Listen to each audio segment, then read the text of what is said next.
Halo, Assalamualaikum warahmatullahi wabarakatuh. Selamat datang kembali teman-teman di kelas perancangan interaksi. Hari ini kita masuk ke pertemuan ke-9, kita akan membahas tentang pola dan komponen user interface.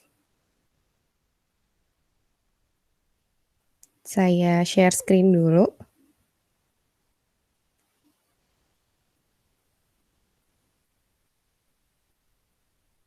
Oke, jadi untuk slide-nya juga sudah saya share di LMS ya, jadi teman-teman sudah bisa mengakses. Oke, pembahasan kita minggu ini adalah tentang pola dan komponen user interface satu. Kenapa satu? Karena nanti akan ada bagian keduanya. Kita akan membahas bagian pertama terlebih dahulu. Nah, agendanya kurang lebih kita akan membahas 5 hal utama yang ada di pola dan komponen user interface. Sebelumnya, sebelum masuk ke pola-polanya, kita pengen tahu dulu nih, kenapa sih kita harus mengetahui tentang pola user interface? Kenapa nggak kita ya udah langsung ngedesain aja gitu? Nah, pola user interface atau user interface pattern gitu ya, membantu desainer dalam merancang antarmuka atau interface tanpa harus mulai dari nol. Oke, jadi perlu dipahami ya teman-teman, ketika kita mendesain user interface itu kita tidak sedang mendesain sebuah, karya seni, gitu. Tetapi kita sedang mendesain sistem. Sistem itu tujuannya adalah untuk membantu, menyelesaikan masalah user. Nah, perbedaannya dengan mungkin desain grafis atau mungkin, melukis di atas kanvas gitu ya, user interface design itu sudah ada pakem-pakemnya ya. Jadi, ada button ya, ada sesuatu yang bisa diklik, kemudian ada informasi, kemudian ada pencarian. Nah, itu adalah contoh-contoh dari pola-pola user interface. Nah, kita akan pelajari mungkin nggak semua ya, karena ada banyak sekali, tetapi mungkin, pola atau komponen user interface yang sering kali digunakan dalam mendesain produk digital. Nah, tetapi kalau teman-teman penasaran ada, user interface yang lain, pola user interface yang lain, teman-teman bisa buka link di sini, ada UI patterns, PTTRNS, dan material slash components ya. Ini adalah, website-website yang bisa kalian lihat untuk melihat keseluruhan pola user interface. Terutama yang terakhir ini ya, yang terakhir ini adalah pola user interface yang dibuat oleh Google. Oke, jadi, sebenarnya dalam, merancang user interface, ya saya tekankan sekali lagi, teman-teman tuh nggak harus memikirkan dari nol, ya. Baik, kita masuk ke pola dan komponen user interface yang pertama. Yang pertama, kita akan mempelajari tentang sign up dan login. Nah, ini hampir pasti di semua sistem ada, betul. Terutama yang menerapkan account management. Nah, di sini kita akan mempelajari tentang account registration, lazy registration, dan login. Nah, kita tuh mau ngapain sih dalam melakukan account registration? Yang pertama, kita nggak boleh menampilkan navigasi. Ketika teman-teman sedang sign up ke sebuah halaman, sebuah aplikasi gitu ya, jangan menampilkan navigasi. Jangan bikin user itu, dia itu berpindah tempat, ya. User itu harus fokus menyelesaikan tugas ini, untuk sign up ini. Jangan sampai mereka pindah ke halaman lain. Oke. Kemudian yang kedua, kita harus memberikan alasan yang jelas mengapa user harus registrasi. Oke, user itu sudah,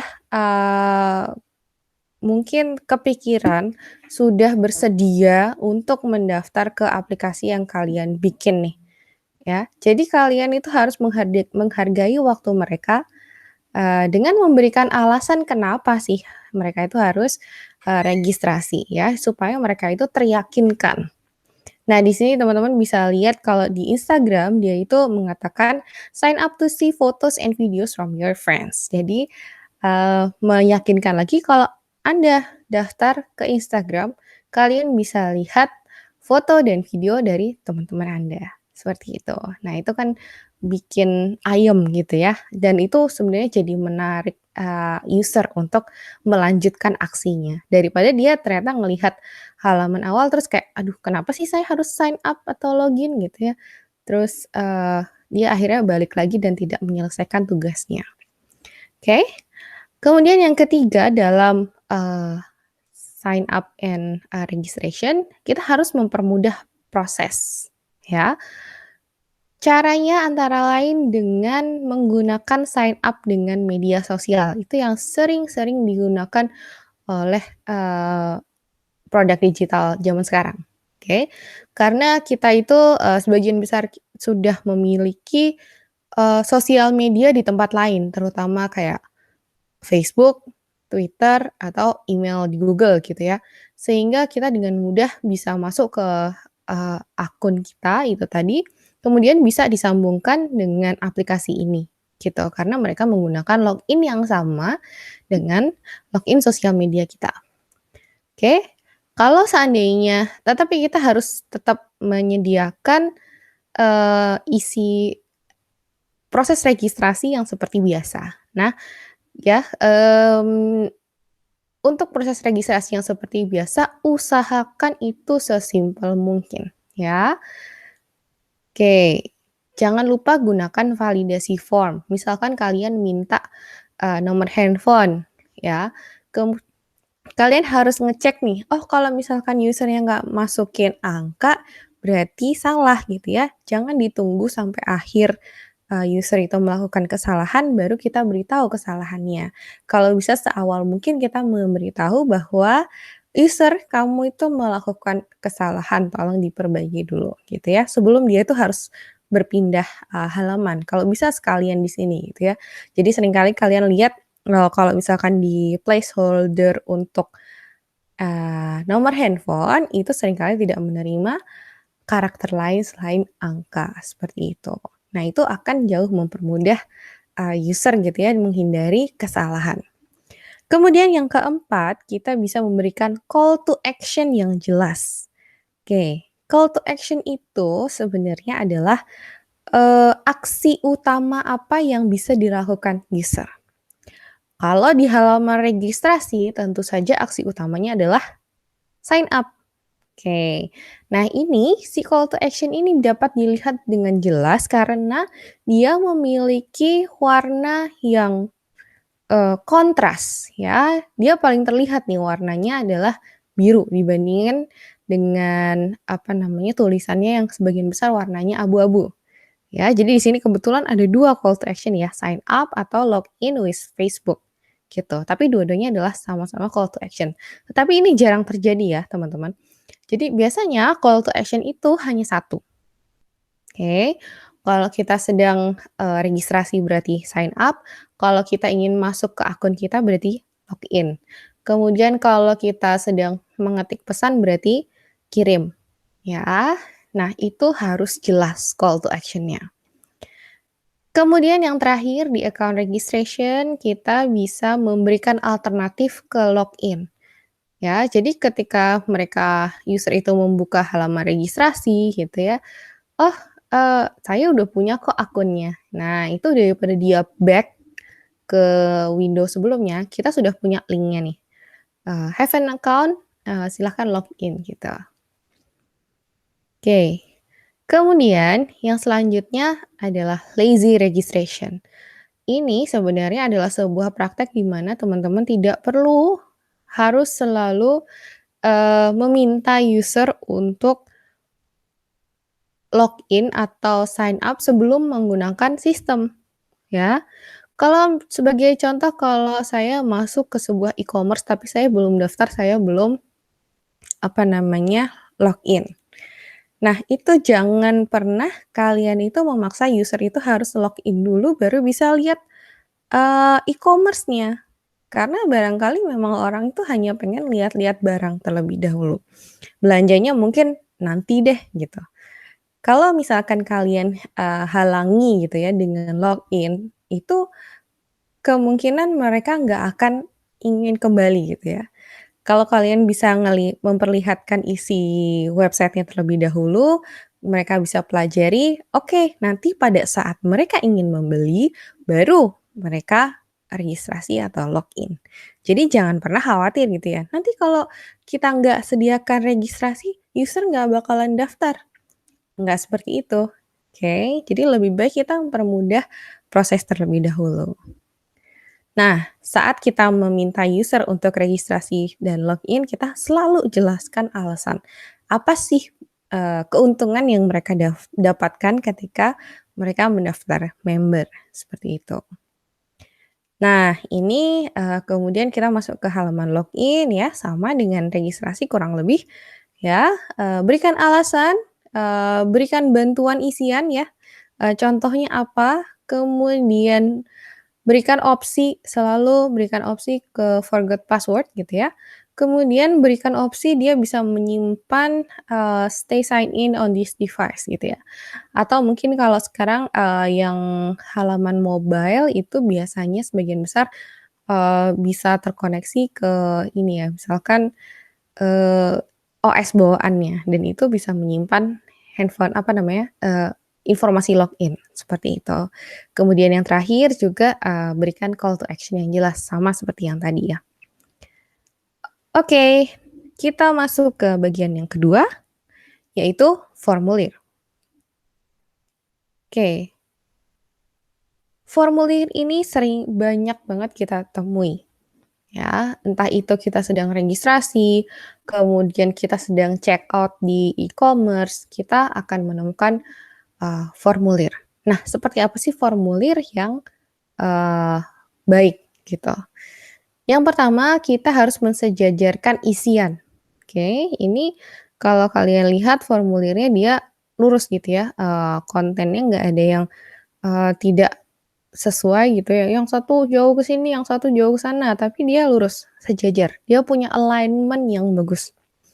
Kemudian kita bisa kelompokkan, misalkan, isian atau formulir itu isinya banyak ya, sorry, oke.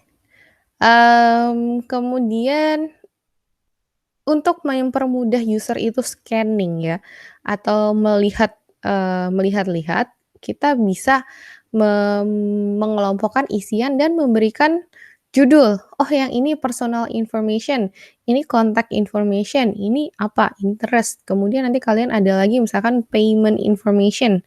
Nah itu dikelompokkan secara jelas, itu akan mempermudah user gitu ya. Daripada dia melihat isian, "Waduh isiannya banyak banget ya, aduh males banget," gitu.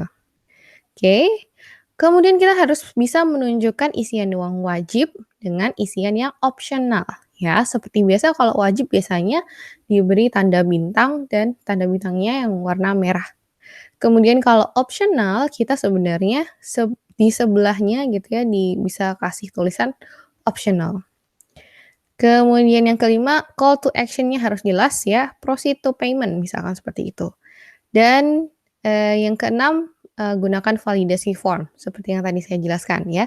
Kalau dia apa namanya, password misalkan ya, password-nya harus, menggunakan angka, ya berarti kalian tulis gitu ya, harus, ada angkanya, seperti itu. Oke, nah itu untuk formulir.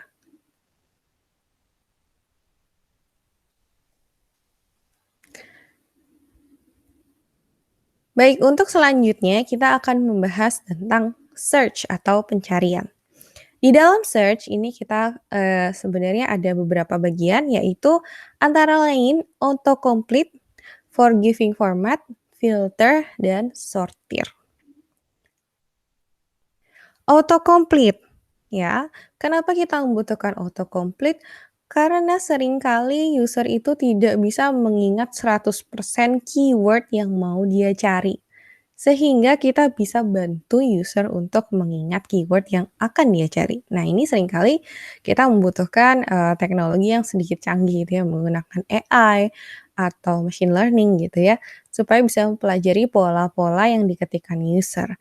Atau Google itu juga bisa, membantu, misalkan memberikan autocomplete yang sesuai dengan tren, ya. Jadi, misalkan design patterns, kemudian yang di bawah adalah design patterns in Java. Nah, ini muncul karena mungkin banyak orang yang searching design patterns in Java, seperti itu. Oke, kemudian ini juga autocomplete bisa diperoleh dari, history ya, kita pernah mengakses website apa, seperti itu. Jadi kalau kalian misalkan menuliskan alamat URL di browser, nah seringkali akan dibantu autocomplete-nya. Nah, yang selanjutnya, kita punya filter. Oke, ketika kita mencari nih, nah kemudian kita mendapatkan hasilnya. Ketika hasil pencariannya itu ada banyak sekali, user itu harus bisa mempersempit pencariannya. Nah, salah satu caranya adalah menggunakan filter. Oke, kita bisa menerapkan kriteria-kriteria tertentu untuk membantu mempersempit hasil pencariannya. Sebagai contoh, kalau kita mencari mobil, kita bisa mempersempitnya dengan misalkan harganya berapa, kemudian body style-nya apa, mungkin warnanya apa. Nah, itu akan membantu user itu bisa mempersempit pencariannya. Mungkin pada saat searching dia nggak sedetail itu ya, mungkin dia nggak akan nulis, mobil merah 5 juta gitu ya, tapi dia ngetiknya cuman, eee, mungkin merek mobilnya gitu ya, apa ya, Kijang gitu. Kemudian keluarlah semua mobil Kijang, "Oh tapi saya maunya Kijang yang gini," gitu. Nah itu akan dibantu dengan filter. Nah kemudian kita juga mengenal sortir. Ya, jadi ini sortir itu, mirip dengan filter tetapi dia gunanya untuk mengurutkan informasi yang sekian banyaknya bisa diurutkan. Misalkan dari tahun pembuatan, mobilnya, seperti itu. Kalau kita mau dapat mobil yang terbaru nih, gitu. Saya mau sortir dari yang terbaru ke terlama, atau mungkin bisa disortir dari termurah ke termahal, seperti itu.